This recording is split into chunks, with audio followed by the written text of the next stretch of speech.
Voilà.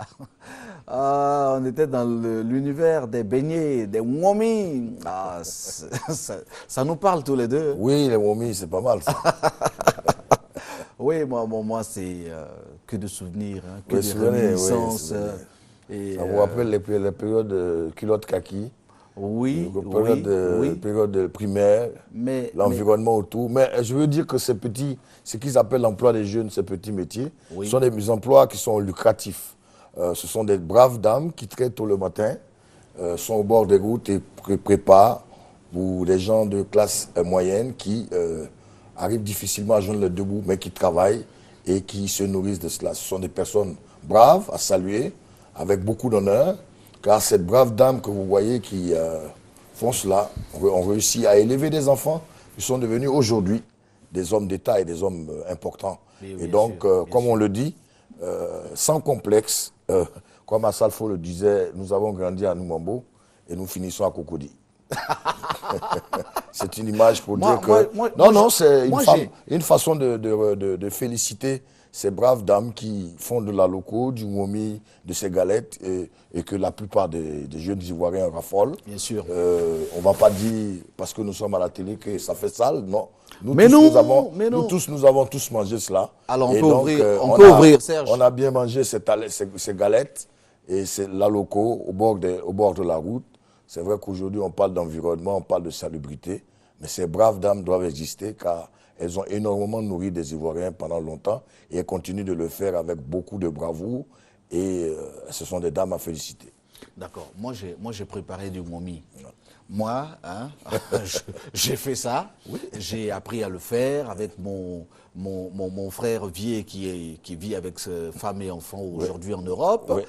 On a fait ça régulièrement pendant les grandes vacances parce que cette période donc de jeûne tombait à... Je connaissais. Voilà, pendant la période des grandes quatre- vacances, oui. on faisait et puis on aidait notre grande sœur Fatma à l'époque et tout ça. Et sous la supervision de notre maman, bon, qui nous a précédés dans la lumière de l'Éternel, on a fait ça, mais avec beaucoup de plaisir. Et on allait vendre aussi. On allait vendre et puis on s'arrangeait à rentrer à la maison avant la tombée du jour. Mais ça marchait. Oui, bien entendu. Ça marchait. Et puisque, bon, on est à la rubrique des confidences, mais je connais, mais je peux dire que j'ai fait presque toutes les grandes cours d'Adjamé. Et dans certaines cours, il y avait des vieilles personnes qui ne passaient leur temps qu'à me bénir quand ces personnes me voyaient. Parce que donc, j'ai fait ça. Je fais ça et je pense que c'est aussi formateur. Oui, ça n'a bien rien à entendu, voir bien avec entendu, bien les entendu. enfants qu'on fait travailler, Oui. mais c'était formateur pour nous. Oui, et donc, formateur. voilà, Dajamé, et ça vous permet de respecter la valeur de la monnaie. bien sûr. Vous savez qu'elle paye 10 francs, 5 francs, Tout à fait, 50 tout à francs, fait. 'Francs. Tout à fait. Et chaque pièce a une valeur. Tout à fait. Et déjà très tôt, on vous apprend à avoir le sens et le don du commerce et de comprendre ce que c'est que l'argent. Bien sûr. Et donc à partir de là, à 10 ans déjà, vous savez vous distinguer une pièce de 50 francs de 100 francs. Et donc à partir de là, vous savez compter. Non, je le Serge, dis à parce qui le que... dis-tu Je le dis parce que... Non, Bouba, je le dis parce que certaines familles, de familles supposées aisées, quittaient ce milieu pour venir là côtoyer ce qu'on appelle le underground. Et ça vous a permis de vous former et de comprendre ce que c'est que la réalité Bien effective. sûr, bien Et sûr. ces dames-là, ces enfants-là, se sont forgés une personnalité qui fait qu'aujourd'hui, dans le milieu professionnel, ils sont plus aguerris. Ça forme. Bien sûr. Donc bien on sûr. peut être formé grâce à cela, mais je dis, tout le monde n'avait pas les moyens de pouvoir payer dans des supermarchés ou dans un truc. Et donc, ces dames ont préparé, ont nourri beaucoup de gens et continuent de le faire. Et aujourd'hui, ces dames, vous remarquez, d'autres ont quand même des biens immobiliers, ont réalisé grâce à ce travail effectué. Et donc, bravo à ces dames et qu'elles continuent d'exister. Et pour moi, ce sont des femmes d'honneur. Merci beaucoup, Serge Dakouri. Merci, c'est bien dit. Et pour paraphraser Assalfo, je dirais Dajamé de mon côté à la télévision ivoirienne. Voilà. Bien, on va s'intéresser donc à l'actualité sportive. Pour lequel nous sommes là. Voilà, alors on va commencer par l'athlétisme. Et j'étais en train de le dire, le meeting de Monaco, c'est très bien déroulé. Oui, ça s'est avec passé. notre compatriote Muriel Aouré. Elle a battu ses 2 concurrentes sur 200 mètres. Oui. Et voilà, ça c'est à saluer. Oui, effectivement, ça s'est passé vendredi dernier.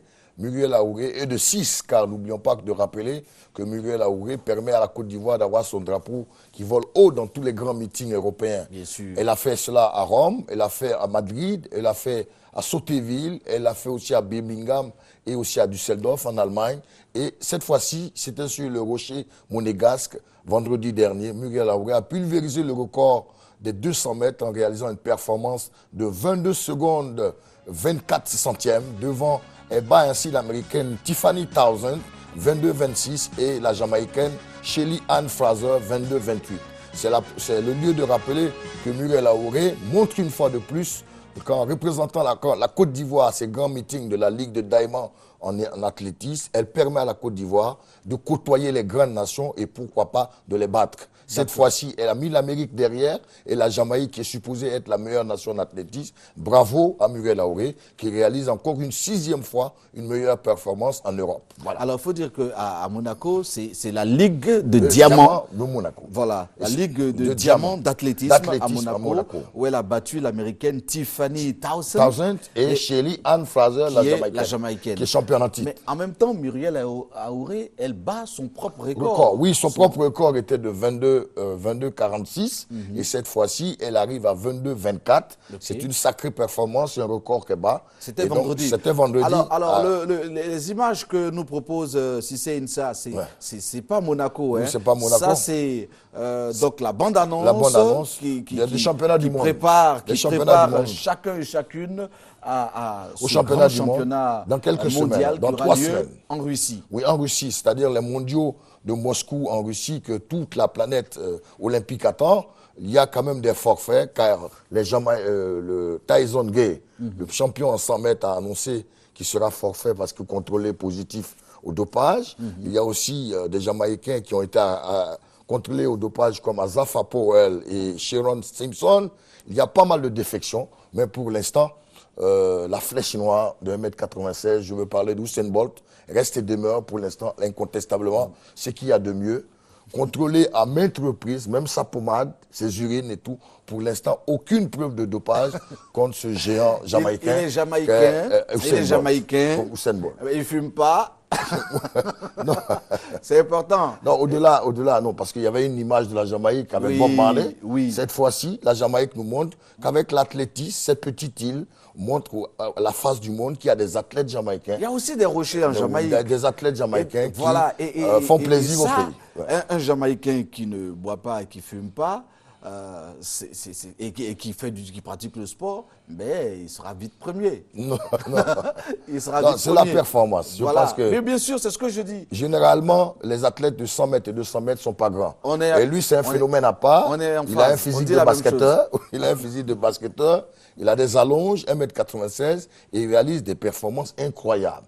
Et donc, Usain Bolt sera présent aux internationaux de Moscou. Et vous aurez bien entendu les Français comme Christophe Lemaitre ou alors le nouveau record en France qui s'appelle Jimmy Vico, qui a battu le record français avec 9,95. Bien sûr. Donc c'était pour l'athlétisme. Bien sûr. Mais avant de terminer avec l'athlétisme, il faut encore dire grand bravo à Muriel Aouré, parce que c'est pas évident.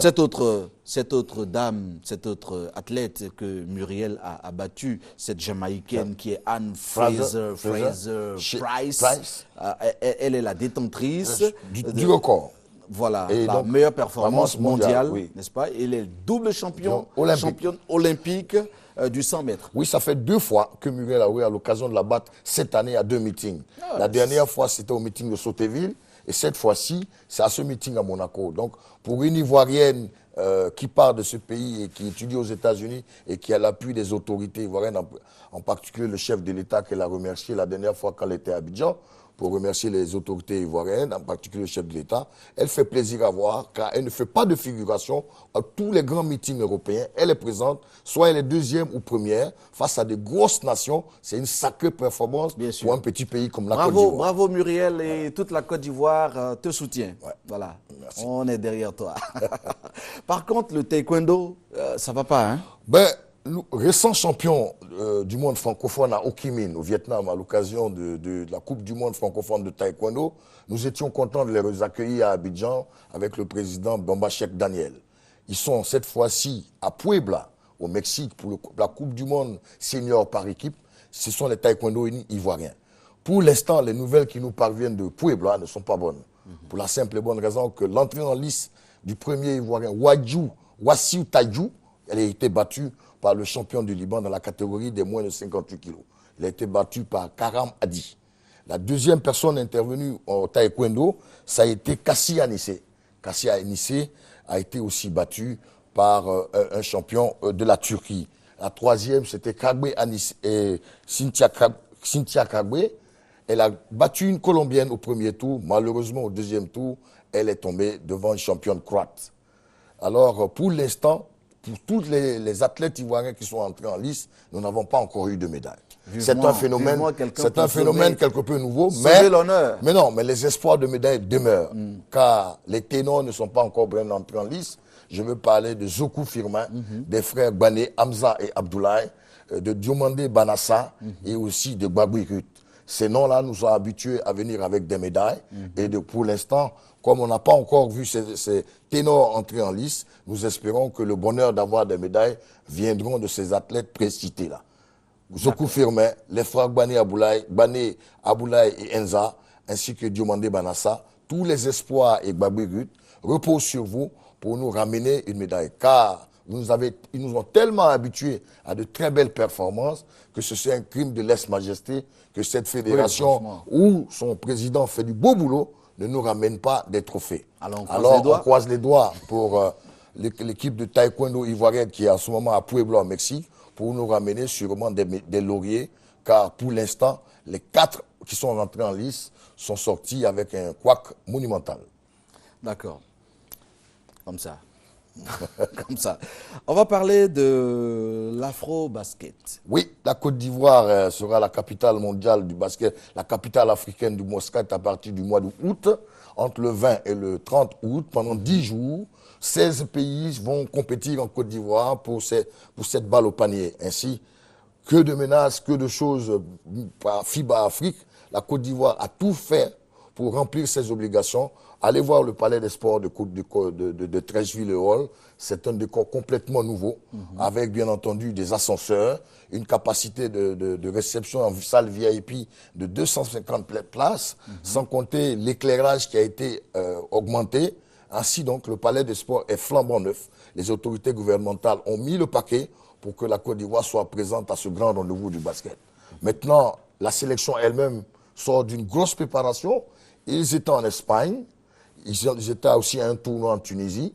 Ils reviennent et au forum de l'université, en attendant que le palais des sports soit complètement livré pour ce grand rendez-vous africain, les Ivoiriens peuvent venir voir leur sélection, coachée par un Espagnol, M. Ladso Lescano, avec 12 pros qui évoluent soit en Europe, soit aux États-Unis, qui vont, j'espère, faire plaisir aux Ivoiriens.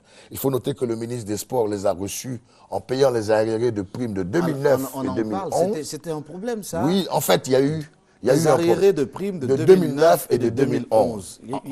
En fait, effectivement, les basketteurs étaient venus à des rendez-vous de l'afro-basket. Il paraît qu'il y a des mécontents. Il y a eu des mécontents et certains ténors n'ont pas voulu venir pour cela. On les connaît, les ténors qui sont évolués en France. Il y a Philippe Amagou, Hervé Lamizana. Ils étaient un peu mécontents. Alors tout est rentré dans l'ordre. Le ministre Alain Loboyon les a reçus et a donné les primes de 2009 et 2011. Ils sont allés en Mexique, ils sont allés en Espagne, ils sont revenus en Tunisie, tous bien préparés. Et donc cette fois-ci, les 14 éléphants basketteurs, j'espère, sont dans les conditions optimales pour permettre à la Côte d'Ivoire d'avoir un résultat probant. pense je que peux le vous président dire, Touré y veille aussi. Touré y veille, bien entendu. Déjà, les regroupements et le programme de préparation a été alléchant. En Espagne, ils ont joué contre des nations, contre des équipes majeures. Ils ont joué en Tunisie contre des équipes aussi de haut niveau. Et cette fois-ci, ils s'entraînent au Forum. Une dernière préparation est prévue en Espagne. Et quand ils reviendront le 10 août, c'est pour se concentrer avant l'événement fatidique qui commence le 20. La Côte d'Ivoire étant pays organisateur, c'est vrai que nous allons réussir sûrement le pari de l'organisation, mais pas seulement l'organisation. Il faut aussi permettre à l'équipe d'être sur le podium. Car bien organisé, c'est bien, mais gagner la médaille est mieux, car l'État a mis beaucoup de moyens et il ne faut pas participer pour participer. Franchement. Il faut permettre à la Côte d'Ivoire d'avoir son drapeau qui vole haut, comme le fait Muriel Laoré lors des meetings en Europe, en Espagne ou en Italie et en France. Voilà. Le mois d'août, c'est un mois assez full, un mois de grande compétition aussi. Oui, full dans d'autres compétitions, mais en football, c'est la période de trêve où il y a plus ou moins les transferts. Non, moi je parle d'athlétisme, L'athlétisme, je parle basket. de basket, et voilà. Oui, effectivement. D'accord. Je vois que Serge Dakouri a hâte de nous parler de football. Alors, au football, on va dire que samedi, hein, qu'est-ce que tu veux ajouter? Avant d'aller au football, on va parler de la Côte d'Ivoire qui a maintenant un président à la Fédération ivoirienne de handball. Ah, d'accord, d'accord. Oui, parce que depuis le 20 janvier dernier, la Fédération ivoirienne de handball avait été dissoute. Que de tractations autour de cette discipline. On a plus ou moins tergiversé. Et depuis, l'International Handball Mondial a confié la gestion de cette élection au Comité national olympique de Côte d'Ivoire, dirigé par le général Palinfo. Et grâce à ce Comité national olympique, depuis hier, la Côte d'Ivoire vient d'avoir un président de la Fédération ivoirienne de handball. Il s'agit du colonel Joseph Ouerega, qui a eu hier 41 voix sur les 58 qui devaient être, et donc qui a pu être élu. 3 adversaires étaient censés combattre cette élection de manière saine. Il s'agissait de M. Ouattara Ibrahim Di Obé, ex-président de la Fédération dans les années 2000, M. Berté Abdallah, ex-président de la SOA Handball, et M. Amani Kwame. Malheureusement, ceux-ci ont désisté, et ça a été plus ou moins un plébiscite vis-à-vis du président sortant, Joseph Ouerega. Il aura donc la mission de conduire pour les 4 années à venir cette discipline du handball ivoirien qui, depuis 6 mois, était dans un sommeil troublant. L'Africa était allée à une compétition africaine, elle est revenue 6e, et le rang n'était pas honorable car on ne jouait pratiquement pas de handball ici. Et donc, depuis cette élection, c'est hier, on a un président, Ouerega Joseph. Nous ne faisons que donner les faits marquants de l'actualité. Bravo et bienvenue au nouveau président. Ouais, mais le colonel Joseph Ouerega. D'accord, Serge Dakouri, on a du mal à dire handball. Hein. Handball. Oui, handball. Il faut dire handball. Ouais. C'est une prononciation. C'est plutôt allemand. Allemand. Non anglophone. Non. Voilà, c'est pas anglais. C'est pas anglais. Donc faut plutôt dire handball. Voilà. Basketball. Basketball. Handball. Basketball. Handball. Handball. Voilà. D'accord, c'est bon tout cela. On poursuit tout cela tout à l'heure. Mais avant, nous allons satisfaire à la publicité.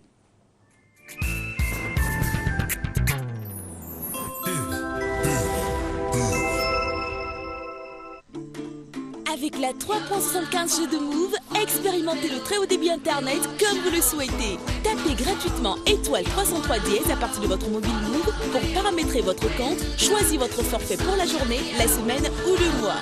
Le meilleur de l'Internet, c'est maintenant. Move, no limit.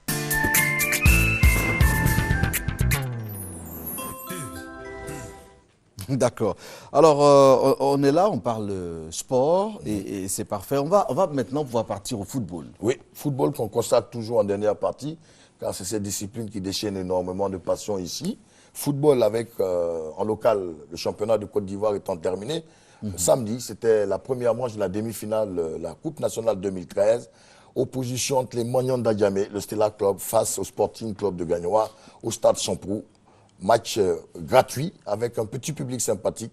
Le Stella, grâce à son expérience et son vécu, l'emporte 2-0 face au Sporting de Gagnoa qui, visiblement, n'a pas démérité. C'était quand même un challenge pour les deux équipes. Oui, parce que c'était question de bien Stella terminer la saison. Le Sporting déjà termine bien sa saison, car en revenant de deuxième division, elle est 4e du championnat de Côte d'Ivoire. C'est une belle performance. Et ensuite, demi-finaliste. Elle voulait quand même jouer sur les deux tableaux. Mais c'était sans compter avec l'expérience des protégés de Salif Bictogo, qui ont donné 2 coups de boutoir. Le Sporting n'a pas pu réagir. 2-0. Le Stella donc va en finale. L'autre demi-finale est prévue pour le 31 entre l'Alliance de l'Indénié, une équipe de Détroit qui est venue jouer les troubles faites en éliminant les ténors et qui jouera contre la SEC Mimosa. Alors le Stella Club, qui est déjà vainqueur l'année dernière, est-ce que ce sera une année bis repetita? Le Stella attend donc l'opposition ASEC Mimosa Alliance de l'Indénié pour savoir contre qui elle jouera cette finale de la Coupe nationale 2013 qui se joue généralement la veille de la fête de l'indépendance. Il y a quand même des surprises dans le championnat de Côte d'Ivoire. Oui, parce qu'aujourd'hui, il y a des équipes qui ont compris qui ont battu le leadership ASEC Africa.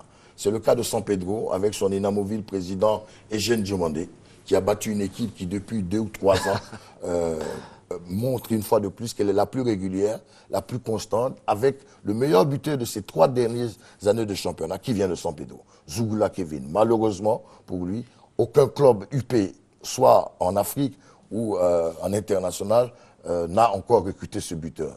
Est-ce que c'est parce qu'il n'a pas le physique de l'emploi? Car c'est un attaquant assez rablé, pas très grand, mais qui a le sens du but assez affûté et qui marque but sur but. Cette année, il a marqué 13 buts et il est le meilleur fusil de ce championnat depuis 3 ans. Voilà, donc des équipes comme San Pedro, comme Gagnoa, comme Abangourou, comme le COK. C'est le lieu de saluer tous les supporters du COK, tous ceux qui poussent l'équipe de Korogo. Le Denguele d'Odjene. Le Denguele d'Odjene. Il y a donc un supporter du COK qui disait on n'a pas peur de quelqu'un. Vous dites que vraiment le leadership c'est terminé. C'est terminé. D'accord. Voilà. On va parler aussi du CHAN, car la Côte d'Ivoire doit jouer la Coupe d'Afrique des nations, des locaux. Oui. Et nous avons perdu à plate couture 4-1 il y a 2 semaines à Kaduna. Ça va pas, hein. 4-1. Et le match retour est prévu samedi prochain, ici à Abidjan, face aux Super Eagles, les locaux. Et donc, il faut rattraper 3 buts sans encaisser. C'est vrai, mais les Ivoiriens aussi ont eu droit à un arbitrage calamiteux au Nigeria. Oui, on s'est posé un certain nombre de questions. Oui, il y a eu 2 expulsés, ils ont joué à 9 contre 11. Il fallait jouer à Abuja. Oui, ils sont allés jouer à Kaduna. Voilà. On appelle ça l'environnement. Dans le fief même de Boko Haram, on va dire. Hein? Bon, est-ce que... Vraiment... Et puis donner, aligner des cartons rouges comme ça. Oui, on a joué à 9 contre 11. Ça se fait pas. Oui, il y a 2 cartons rouges. Les éléphants ont joué à 9 contre 11 pendant 35 minutes. 2 joueurs ont été expulsés, le défenseur Glondwo Ange Baresi et Assalé Roger. Et les Nigérians nous ont battu 4-1, avec encore un Mbassonde. Rappelez-vous ce nom. À la Coupe d'Afrique 2013, ce Nigérian et joueur de Enugu Rangers nous avait marqué un but de toute beauté. C'est encore lui qui a été notre bourreau. Il a marqué 2 buts à Kaduna. Le match retour est prévu samedi à Abidjan. À 11 contre 9. Avec 2 pénaltys pour les Nigériens. Franchement, 2 pénaltys. On espère pouvoir remonter l'handicap. C'est un arbitre d'où, monsieur? L'arbitre me vient Bon, c'est pas grave, on n'en a pas besoin. Ça ne nous apportera pas grand-chose. Il faut donc remonter 3 buts sans encaisser pour passer le cap nigérian. Alors, c'est le lieu de lancer cet appel à tous les supporters. Il faut sortir, il faut aller soutenir comme il faut les éléphants footballeurs. Et ils sont en ce moment en regroupement. En regroupement, sous la houlette du coach Saraka Norbert. Tous les joueurs que nous avons, tous les meilleurs joueurs locaux que nous avons, ceux de San Pedro, de l'Africa, de la SEC, du Stella, sont regroupés, 22 joueurs qui auront la lourde mission de renverser la vapeur ici à Abidjan samedi prochain face au Super Eagles. Oui. Ce ne sera pas une tâche aisée. Non, impossible, il n'y a rien non plus. À 3 buts, ce n'est pas facile à remonter. Mais nous espérons qu'avec l'appui du public et aussi que nous maîtrisons l'environnement, on va pouvoir remonter cet handicap et laver l'affront nigérien pour pouvoir atteindre donc, ce deuxième tour de ce CHAN de 2014. Franchement. Bon, on aime bien le Nollywood, hein, et puis le public ivoirien aime bien. C'est vrai que eux aussi ils diffusent les séries ivoiriennes comme Ma Famille, mais bon, sur le terrain sportif, bon, il n'y a pas de laisser aller. On va se battre et on devra gagner le Nigeria. Voilà. Voilà. On va parler assez rapidement de ce qui se passe à l'international. Bon, à l'international, c'est la période des transferts. Hein. En ce moment, le PSG en France vient de se signaler avec beaucoup de millions d'euros sortis. Comme quoi, avec les Qatarites à la manette, comme le PSG vient de recruter en moins d'une semaine, 144 millions d'euros sont sortis. 64 millions d'euros pour le buteur El Matador, le meilleur buteur de la Serie A italienne, Edison Cavani, recruté à 64 millions. Luca Digne, recruté à 15 millions. Marquinhos, un défenseur de la AS Roma brésilien de 19 ans, recruté à 35 millions d'euros. Ça fait en moins d'une semaine 143 millions d'euros que le PSG recrute pour répondre ainsi aux Monégasques qui, depuis l'avènement du Russe, ont recruté à tout va. C'est-à-dire que le championnat français, cette année, aura de l'allure, sans oublier Mourinho qui dit qu'il veut tout faire pour faire des yeux doux à Didier Drogba, pour qu'il revienne de Galatasaray à Chelsea. Voilà un peu résumé l'environnement international médiatique autour des transferts cette année 2013. D'accord, bravo. Serge, tu ne pars pas, tu restes là.